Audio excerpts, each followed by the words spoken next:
Welcome back in the second part of today's glimpses. As you know, today we are discussing backsliding of democracy in the world as a whole. Asif Khan Saab is with us. So, sir, my next question would be: some leaders win elections, they come into power, and then they curtail democracy, liberties of the people. Why does this happen? This is a dilemma of democracy, and populism is on rise, and this is the main reason that populism is taking roots. People make a lot of claims and lot of promises, but when they come in power, they don't deliver, and that is the reason why democracy is getting unpopular, and people are getting disappointed and disgusted with democracy. That is the reason they think that the democratic leaders, when they come into power by their popular vote, they don't deliver. They don't deliver on their promises. They make commitments during election, but they don't perform, and that is the main reason that people are getting frustrated from the democracy. They think that democracy is not delivering the trickle down effect which they promised, that will bring economic stability and people will become more prosper. They will be rise from the lower class to the middle class, and this is not happening. The trickle down effect of economic prosperity is not being uh, properly utilized, and people are getting more frustrated.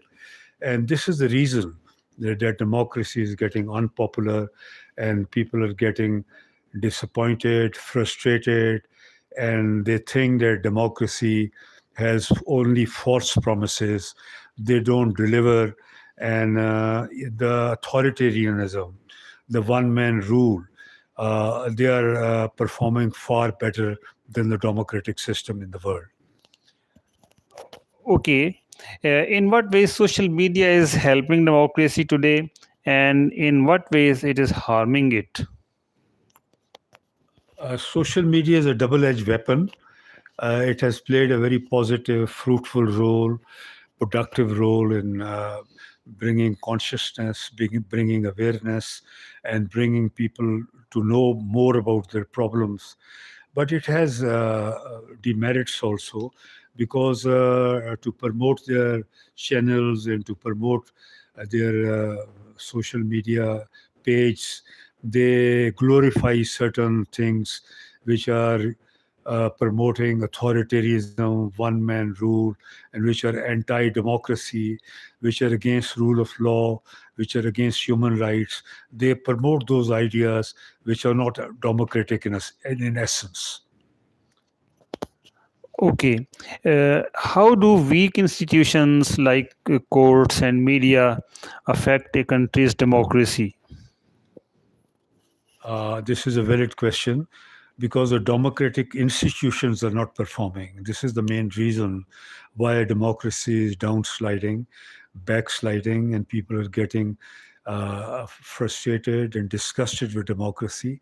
The reason being that institutions are not performing. Judiciary is not performing. Other institutions are not performing. Legislative is not performing. The rule of law is not up to the mark. There is no justice, and people realize that in democracy they are not feeling more justice and more equality. People are getting more poor, people are getting unemployed, and economic injustices is there. Okay. Is democratic backsliding only a problem in poor countries, or do rich countries face it too? No, it is in everywhere in the Western society also. People are getting frustrated from the democratic system. Even in America, even in Britain, you see the Britain now in 2 years they had 4, 5 prime ministers. There's no stability. People getting frustrated. People getting disappointed. They think that democracy is not performing. It is everywhere. Even in America, there is no. I mean, there is no freedom. Trump is curtailing freedom. Is curtailing freedom. In There's no freedom in judiciary. The rule of law is not there. press is not free. Even in the Western countries, democracy is downsliding, and same is the case in the Asian countries also. You see the India, which was considered to be the largest democracy in the world, that is also heading towards backsliding. Authoritarianism being promoted there.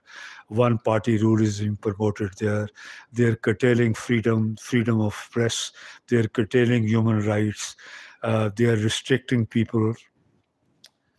Okay. Despite the problems, what are some real gains democracy has given to common people? Democracy is the only alternative, and it is the best form of the government. As Churchill said, it may have faults, but it is the best form of government ever tried. It has its faults, it has its defects, it has its demerits, because democratic countries did not perform.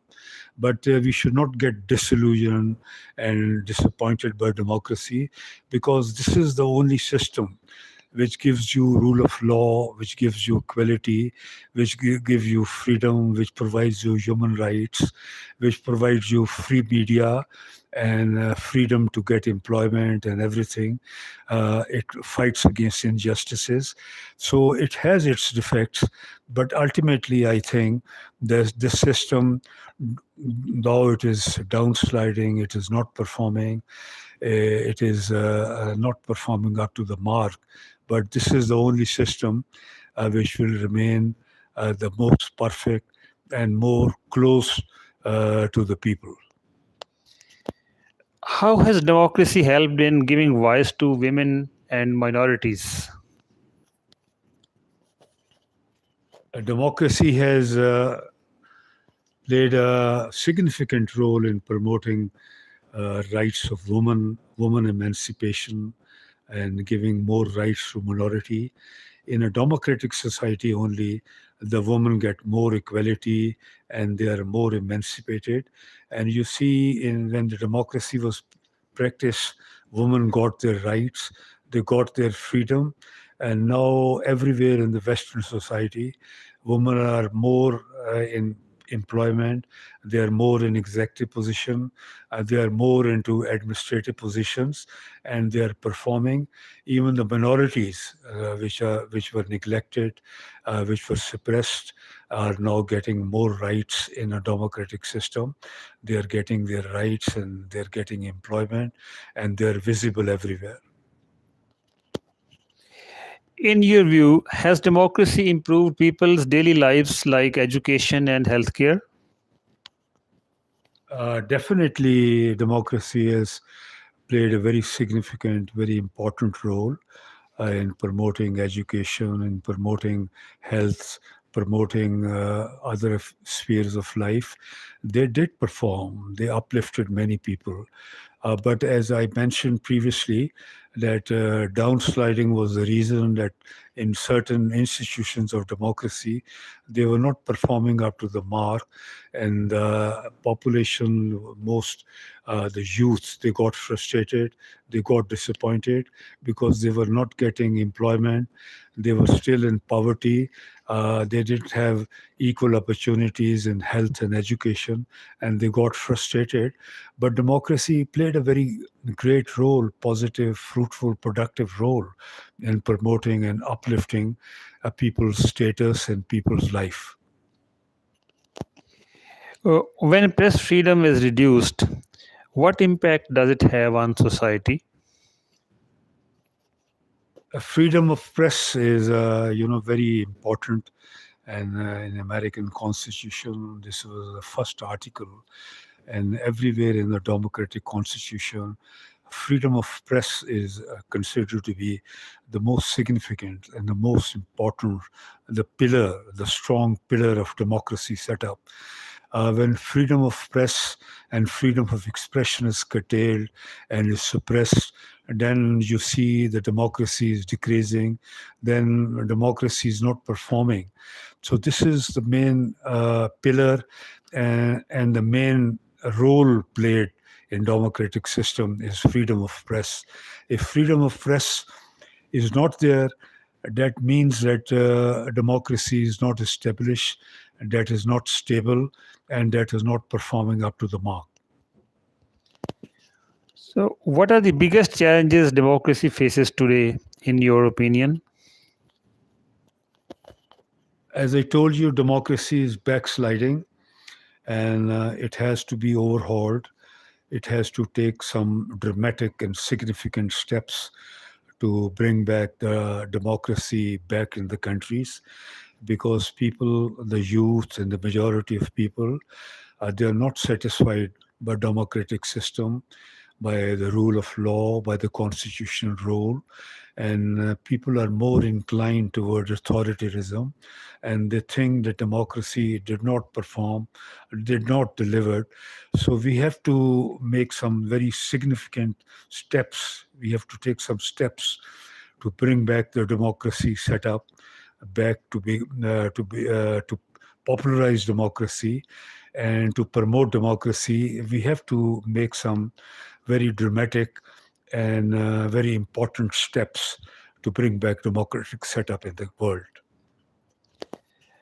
How do corruption and poverty make democracy weaker? Uh, s- Corruption also curtail democracy, because in a democratic system, institutions are weak when the institutions are not performing, when institutions are not up to the mark. Then there is a corruption, and there is a corruption in the democratic setup, and that corruption undermines democracy, that undermines constitutional rule of law, and people think that democracy promotes corruption, it promotes elite rule, it promotes capitalist rule, it promotes a rule of handful of people. They are above law, and they are corrupt to uh, the they are corrupt, and they don't perform. So, poverty also affects the democratic system. Definitely, when there is poverty, when there is inequality, when there is no justice, and people think their life is not improving, their standard of living is not improving, and the government is not performing, health index are weak, education index are weak, infrastructure is weak, they get frustrated. And by poverty, people get frustrated from democracy, and they think that democracy is a rule of elite, is a rule of handful of people, and they don't perform. And it's better in dictatorship when they're performing and they're improving people's life. What role does foreign interference play in weakening democracies? That is also a reason for a weakening of democracy, but I think this is not a main reason. Democracy is backsliding because the population, the majority of people, they think that their government is not performing. And the ideals of democracy were the rule of law, it was equality, economic justice, it was to bring more employment and emancipate the poor people and give them more opportunities and bring prosperity in the society. When they think these yardsticks are not met, and the people think that their standard of living is decreasing, and they are getting more poorer, they are not getting opportunities, their employment is there's no opportunity of getting employed in employment sector and other sectors in the government, they get frustrated. And this is the reason democracy is getting uh, unpopular, and people get frustrated from democracy. So, how you are you hopeful about the future of democracy, and what can ordinary people do to protect it? We have to move very dramatically. As a Democrat, I still believe in democratic system. in the system of rule of law, a system of constitutional rule, in system of freedom of speech, freedom of expression, rule of justice, employment, emancipation of poor. But as I've told you, democracy is very uh, fastly, rapidly backsliding. And now majority of the countries are not in favor of democratic system, and it needs dramatic steps. It needs improvement. It needs to bring back the ideals of democracy back at the center stage, and to realize that this is the only system which provides you justice, which provides you more opportunity, and this system should get more popular than the authoritarianism and one-man rule, which crushes freedom of expression, which crushes human rights, which do not give opportunity to the common people. Ladies and gentlemen, Asif Khan Sahab has enlightened us on the topic of backsliding of democracy in the world as a whole. In the next segment, we are bringing a very interesting story. The story behind first arrest of Asif Khan Sahib. He was arrested several times during his political journey. So please wait.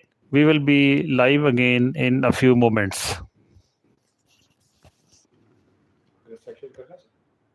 Ji